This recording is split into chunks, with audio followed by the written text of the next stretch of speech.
Hey, good day, and welcome to the Dog on It Trucking Podcast. Who do we have on this week's show? Gerard Kuntz of Spring Creek Carriers and Matt Richardson from KRTS. What are we talking about? Virtual truck driver training, the pros, the cons, and the challenges of virtual truck driver training during a COVID. All right, let's get on it. Welcome to the Dog on It Trucking Podcast. When it comes to trucking safety, the dog is on it.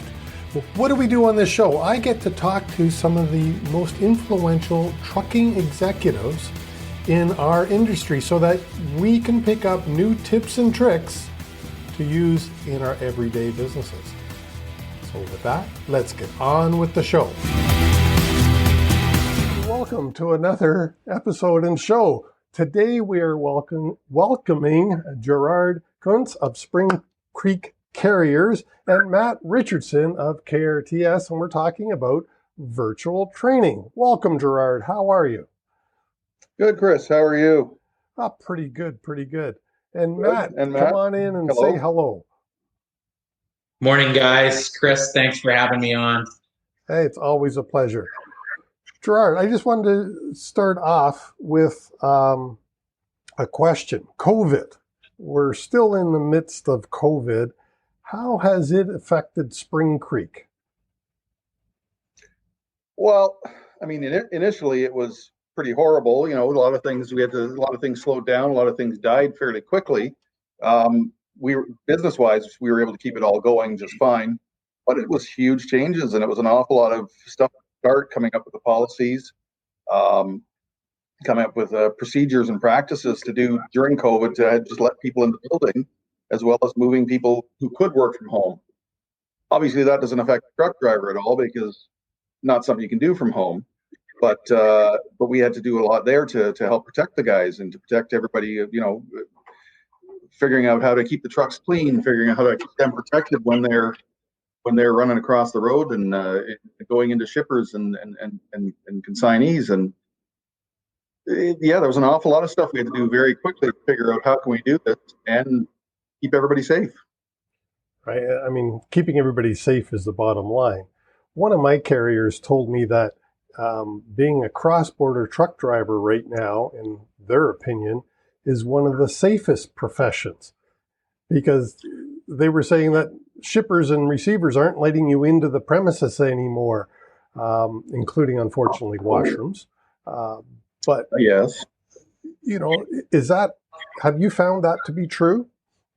we're kind of thinking that. Yeah, I mean, going at the truck stops, most of the big truck stops are being super careful about what they do. They're making sure that it's up to the individual to make sure they keep their distance and to make sure that they are clean and that they're wearing masks, and there's an awful lot up to the individual. But as far as dealing with, we're cross border almost exclusively. Dealing with the stuff in the southern states, some states take it seriously, some don't. But either way, they're still having really limited contact with people once they leave home. And in that regard, yeah, it is not like they're not at the highest risk, not like a pediatric nurse or someone like that, where they're actually, you have to touch people, you have to, do the medical stuff. We're not like that at all. Yeah, that's cool. I hadn't thought of it. I always thought that it was a high exposure job until my client said for most of his drivers, it wasn't. But Matt, how has COVID affected KRTS? Yeah, we're like everybody else, Chris. There's definitely been an effect on us and needing to come up with new and creative ways to adjust and adapt. Finding ways to be able to deliver training in a safe manner where the education can still get across to the participants. So yeah, the first lockdown had a fairly large effect on us. Most companies that were into delivering training weren't looking at having outside or third party contractors in to deliver anything. That opened back up, around the end of May, which was good. And we're constantly trying to come up with new ways to be able to deliver training safely. A number of the companies we work with are are good with us coming on site with all the protocols and procedures that we have in place, along with committing to following their safety protocols and procedures. We deal with companies that just aren't at that point yet, which is completely understandable, but we still have to find ways to deliver the quality education, and that's where we're adjusting and adding more virtual programs to what we can do. Between the virtual driver safety meetings, we're offering the LLC driver certification as well as instructor certification virtually now. So it's just about, adapting, adjusting, and making sure that quality education can be delivered in a way that the carrier and the customer wants it, but also in a way that it is the safest to deliver. Yeah, thanks, Matt. I think it's huge. And I know KRTS has made many adjustments. And so has programs like NATME, just as we're talking about virtual, the last couple of NATME courses have been offered virtually. Gerard, how has the training changed at Spring Creek? Absolutely. And I mean, to talk to Matt, yeah, we've had a couple of KRTS trainers in here for a couple of different items where we had to do stuff face to face, and but we had to do it differently. For those trainings, we had a couple people were trained as forklift trainers through one of their programs, and everything was kept in the warehouse where we could keep distance. The other trainings have been done up in the boardroom, and we have a fairly large boardroom where you can sit 10 to 12 feet apart, and we've stuck with that. Having said that, most of our trainings we're doing virtually, using online platforms. We've brought on a number of drivers, and we've typically in the past done in-cab training, even with the most experienced drivers, bringing them in for a day or two with just to learn our Spring Creek procedures. How do we do things? We cut that out completely. We've unfortunately not been able to bring on any newly licensed drivers, and I know KRTS and the other schools are all working to qualify as many drivers as possible. And we've had to stop that. I think we're getting to a point where we can start doing that. But having said that, we've brought on experienced drivers, and we've spent a lot of time training them over the phone. Set them up, do what we have to face in the boardroom with the distancing, but then sending them out on their own, and then having specifically myself dispatch them for the first few days. Talking to them at every stop, having them, going through everything, explaining everything, having them call at any hour of the day or night if they have questions, because we can't do the stuff face to face or in the cab that we would normally do. And it's been tough. It's been tough, but it actually has worked really well. Everybody seems to understand. Everybody's taken it seriously, and the people that we brought on, they've been bright enough, and they've been intelligent enough to be able to get it. But at the same time, that's limited us. We can't bring in the less experienced drivers. And like I just said, we're hoping to get back into that very soon. I think we're getting a grasp on what we need to do. Yeah, let's hope after this Ontario lockdown is complete at the end of January that you can get back to that. Yeah. Because if it ends in the end of January, even. Yeah. Unfortunately, we don't know. But newly licensed drivers are absolutely needed, and it's critical that you bring them on in a structured format, because they're not quite ready yet. No matter how good the training school is, they still need that finishing program. Right, and in many cases, a brand newly licensed driver, our program was minimum 6 to 8 weeks with another instructor, and it's worked, and it's worked really well.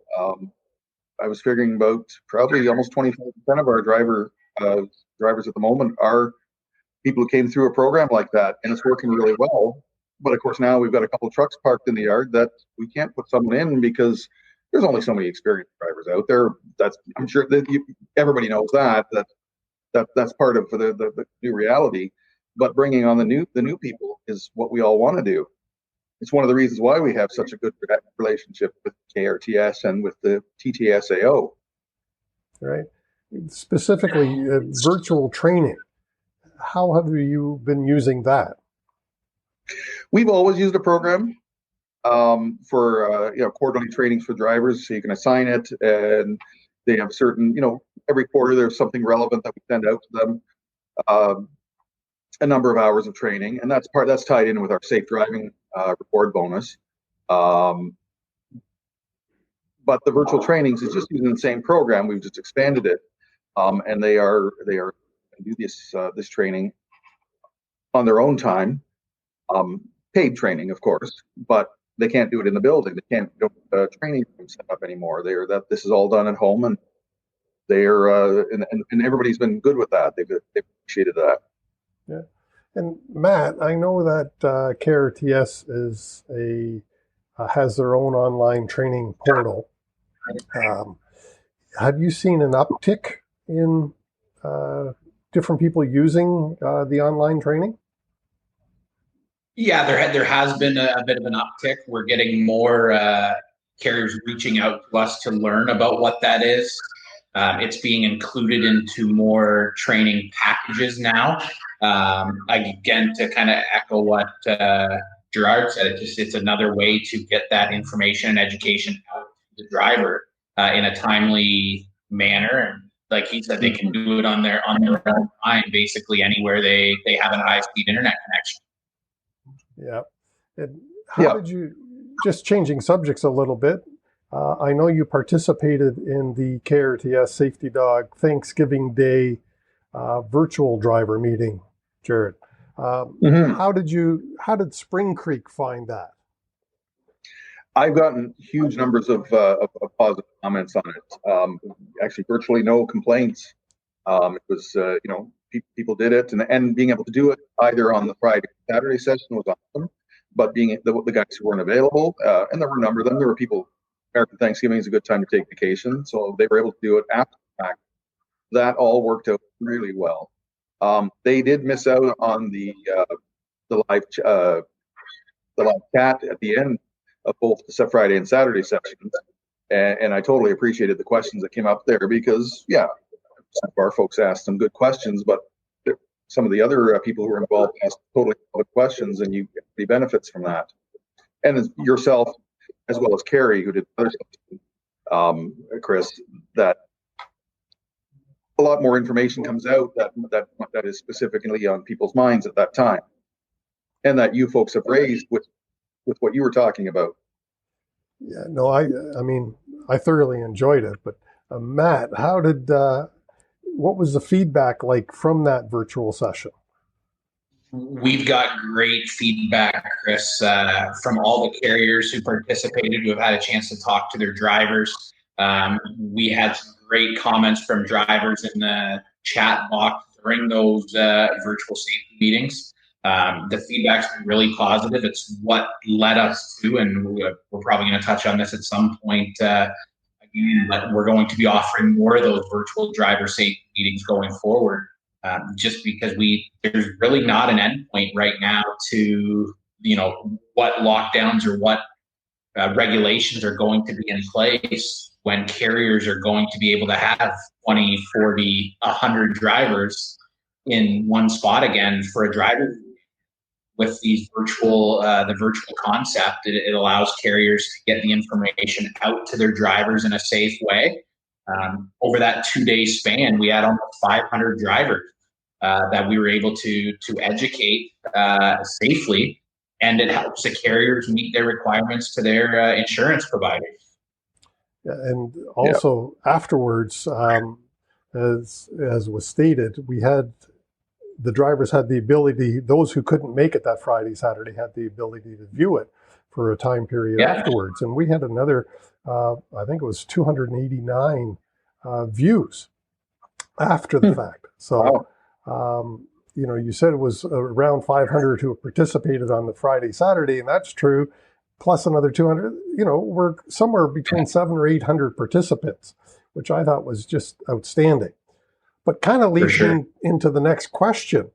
What permanent changes do you think, looking into the crystal ball for Spring Creek carriers, are there permanent changes that COVID has caused? And I'm thinking, because we're talking training, I'm thinking about recruiting and the training process. Are there permanent changes that you think will be coming down the pipe? Virtual learning is always going to be there. I'm a huge fan of it, and this is shown that it can be done.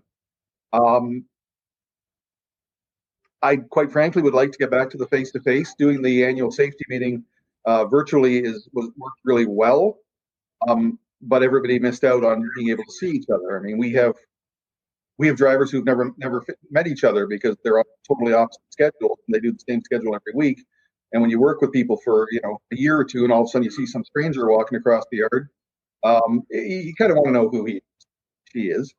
But as far as permanent, yeah, I mean, virtual is is definitely the way of the future, but not at the expense of face to face.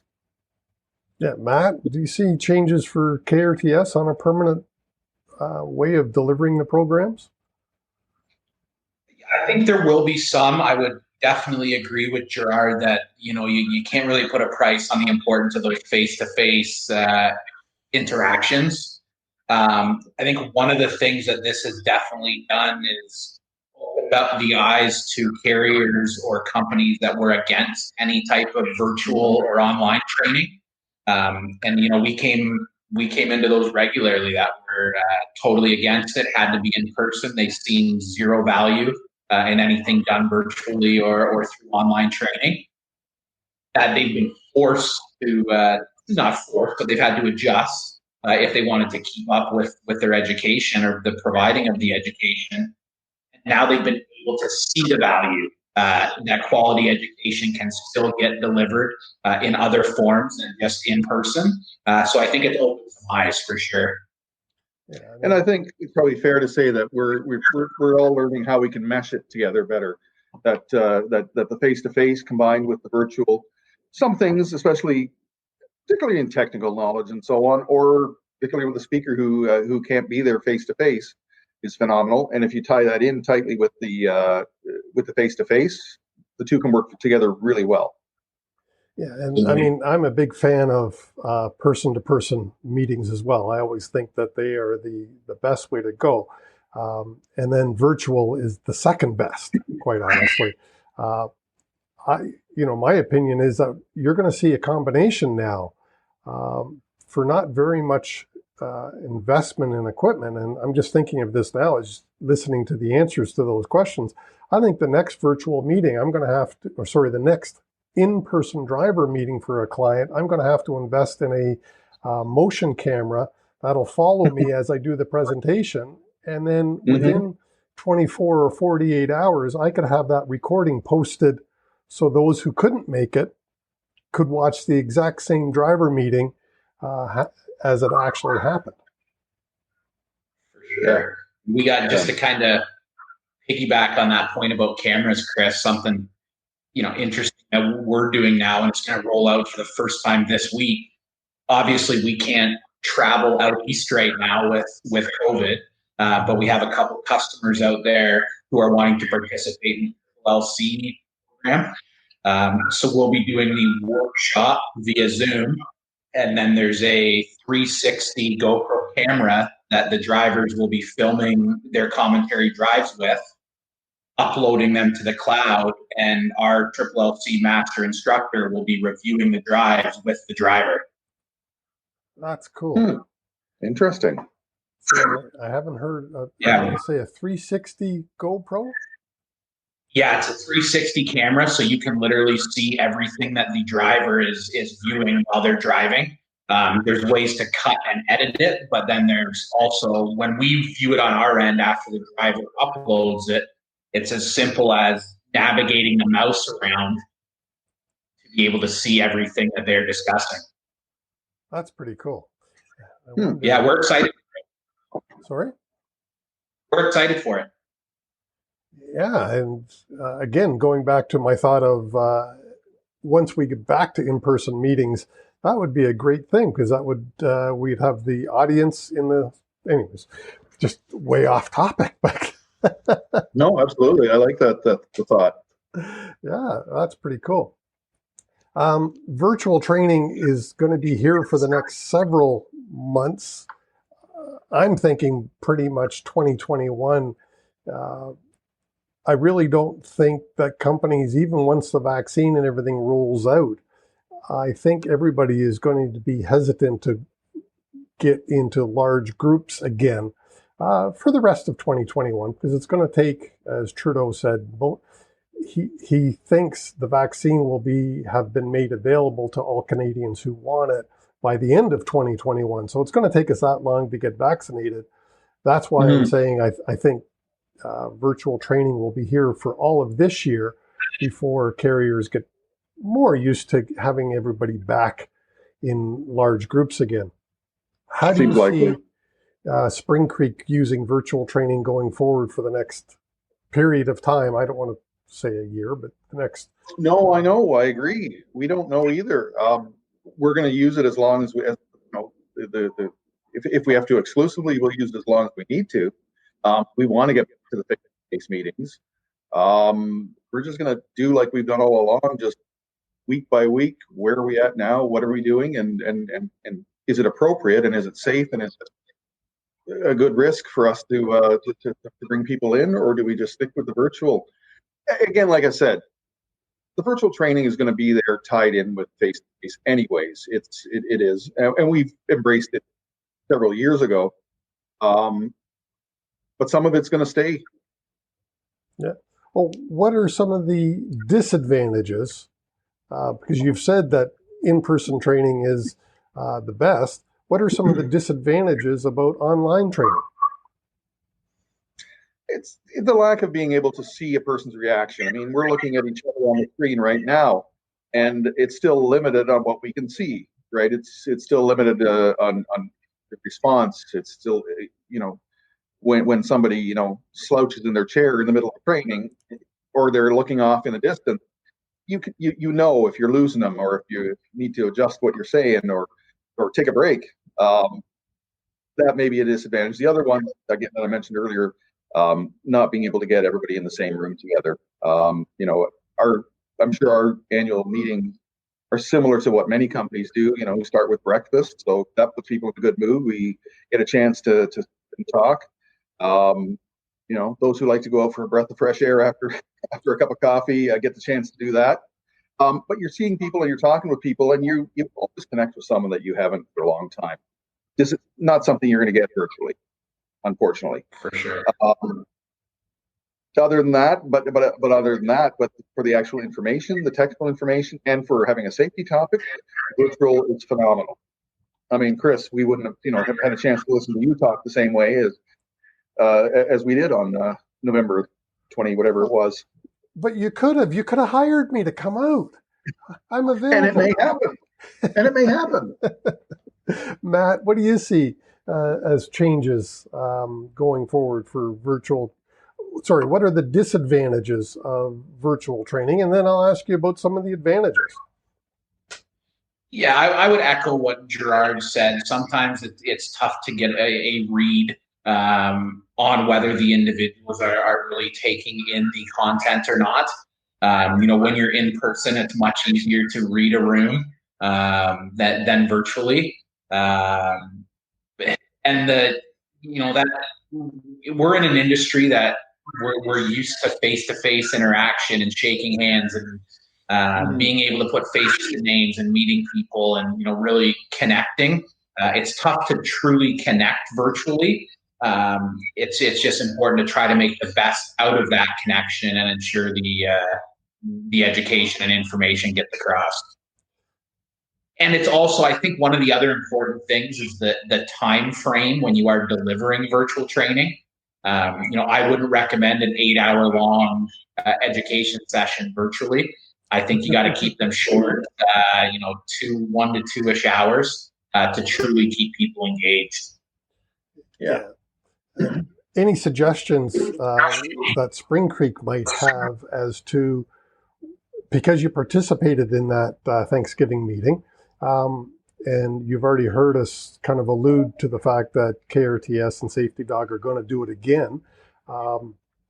Suggestions for improvement of the format for that meeting? No, I really don't. You met my expectations quite nicely. Obviously, a different topic every time, but there's so many regular topics that we all deal with all the time. That are totally relevant, and any one of 7 or 8 different items that we deal with in this business, whether it's winter driving or distracted driving or trip planning. I mean, anything in there. Yeah, I'm working on the next presentation, by the way, Matt, about halfway through defensive driving, as that was Matt's suggestion for a topic. So I'm working hard on that one as for our next one. So when is the next virtual truck driver training meeting, Matt? Have we nailed down a date? Yeah, so it's going to take place in March. I think the live date will be March the 6th. But again, it will be similar to what we did over the Thanksgiving long weekend, where drivers will be able to attend on that day live. The presenters will be live and have the opportunity to answer questions from the drivers. Then it will be available on recording for any drivers or carriers who can't have their drivers available on the day of this. Yeah, and are we going to have it available for how many days after the live event? So this past one we had available for just over a month. We haven't hammered down the exact details for the March one as far as the recording length goes, but I would suggest that it would be similar. Yeah, I would think if it's March the 6th, then somewhere around the 31st. There are 31 days in March. Had to check. But somewhere around the 30-day mark, I would suggest it be pulled down. Would Spring Creek, is that enough time, 30 days after the live event, do you think, Gerard? Yeah, absolutely. Totally. Okay. Yeah, nothing wrong with that. Typically, you're gonna try and get as many people on the live event, and I would encourage people to do the live event simply because of the advantages of the live chat and being able to ask questions right there. Yeah, no. But 30 days, easy time. And going back to what you had said about monitoring the room, I remember on Zoom, many people had their cameras on, which I thought was a great thing. And it helped me as a presenter, even though it was recorded, I was watching the live feed of those people to see which parts of the presentation seemed to strike more of an interest.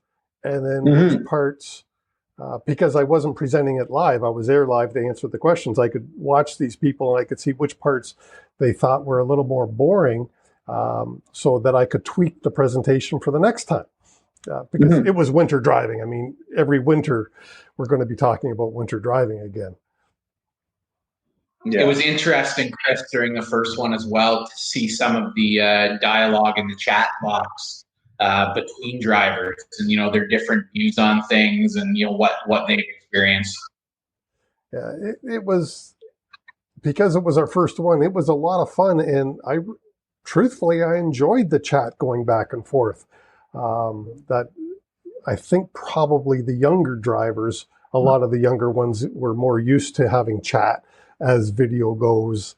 Some of the drivers of my age, I'm sure, were not quite as adept at the newer technologies. But just as a last question, because we're running near the end, how did Spring Creek find technology and older drivers?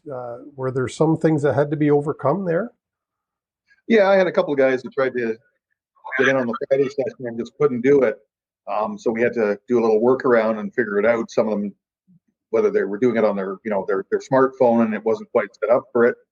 But for the most part, it was pretty straightforward. I think one of them had to do the recorded version because he couldn't get it to work any other way, and that was strictly a computer issue. Other than that, tablets, smartphones, home computers, because most of them were at home, actually worked out just fine. Pretty much everybody was right up to it. I think we have one driver left who uses the flip phone, and he knows how to work around it. He's chosen that, and he prefers the security of it, and it doesn't go into it blindly. And other than that, everybody's pretty tech savvy as far, or has learned how to make themselves tech savvy. That's awesome, Matt. Wrapping this up, final comments. And we look forward to continue to offer these virtual education sessions and driver meetings. The first one was a big success. We're hoping to only build on that. The continued support of the sponsors that we had will keep this at a very reasonable rate, so we can have as much participation as possible, and just want people to know that it will be our goal to ensure that the education and information delivered is of the highest quality. Yeah. Any last comments from Spring Creek? Quite appreciate what you've done, Chris and Matt. It's been, like I said, the session in November was awesome. We're going to look at each individual session as it comes up and see if it fits with our time frame, obviously. But very much appreciate what you guys are doing, and also, I come from a driving background, and I will say, reminding yourself and refreshing yourself on your skills is something that the good driver does all the time. And everybody has things where you kind of think, oh yeah, I forgot about that. Totally appreciate having it brought back to that format. Yeah, perfect. Thank you. And Matt, one last question for you. Virtual training, can you purchase this stuff as a one-off if you can't make the training on these specific dates? Yeah, so what we're getting into now, Chris, again, kind of adapting to the COVID times, is the live virtual safety meetings that we're discussing, but then we're also going to have 8 or 10 what we're kind of calling canned virtual safety meetings, where carriers will be able to pick from a list of topics that they want their drivers to participate in. Perfect. And with that, I would like to say thanks to both of you for participating. It was awesome. Thank you, guys. I hope you loved the show as much as I did. Please leave us a like, a thumbs up, a review, a comment, a rating if it is in your heart. Thank you so much. And I do really appreciate your time. And join us again next week for another exciting interview.